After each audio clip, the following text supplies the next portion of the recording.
বেলুড়ে যুবতীর রহস্যজনক মৃত্যুর পর এবার রহস্যজনক মৃত্যু হলো হাওড়ার 87-তে। জানা গিয়েছে হাওড়ার ডোমজুর 87 পালপাড়ায় মর্মান্তিক ঘটনা। নেশাগ্রস্ত অবস্থায় জলে ডুবে মৃত্যু হলো এক যুবকের। মৃতের নাম শুভঙ্কর ঘোষ, বয়স আনুমানিক 26 বছর। এলাকাবাসীদের সূত্রে জানা যায় গতকাল রাত 9টা থেকে 9:30টার মধ্যে ওই যুবক জলে ডুবে যান। ঘটনার পর দীর্ঘক্ষণ খোঁজাখুঁজি চললেও তার কোনো সন্ধান মেলেনি। পরে আজ সকালে জলের মধ্যে থেকে তার দেহ উদ্ধার করা হয়।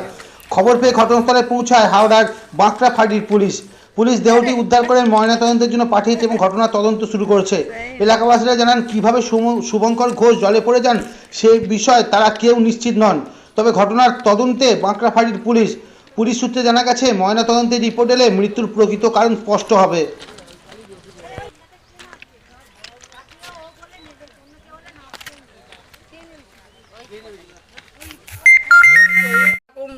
মনে হয় ওর জুতো পাওয়া গেছে, মনে হয় সঙ্গে সঙ্গে তো ছোটা হলো।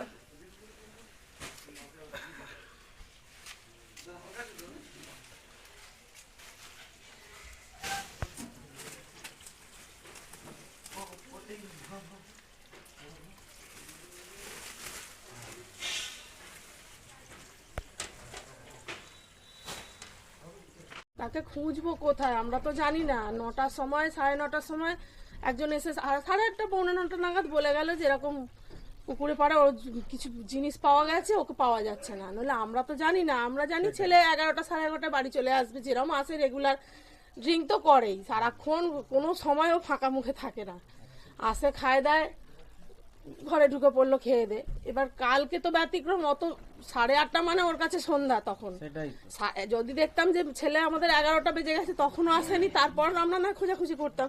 11:30 মানে একটা উপযুক্ত ছেলে, সে তো আসে, ওরকম সময় তো সে আসে না। একজন এসে খবর দিয়ে গেল, তারপর তো ছুটে যাওয়া হলো, কিন্তু তখনও তো আমরা বুঝতে পারিনি। ভাবলাম হয়তো বন্ধু বান্ধবদের সঙ্গে অন্য জায়গায় হয়তো কোথাও মদ খাচ্ছে বা বসে আছে। তারপর তো সারা রাতই তো অপেক্ষাই তো করলাম। মানে রাত্রে খুঁজে পাওয়া গেল না? না, মানে আপনার সকালে কি খুঁজে পাওয়া গেল? সকালবেলা, হ্যাঁ সকালবেলা ডুবুরি নামিয়েছিল থানা থেকে, তারপরে ওনারা খবর দিলেন যে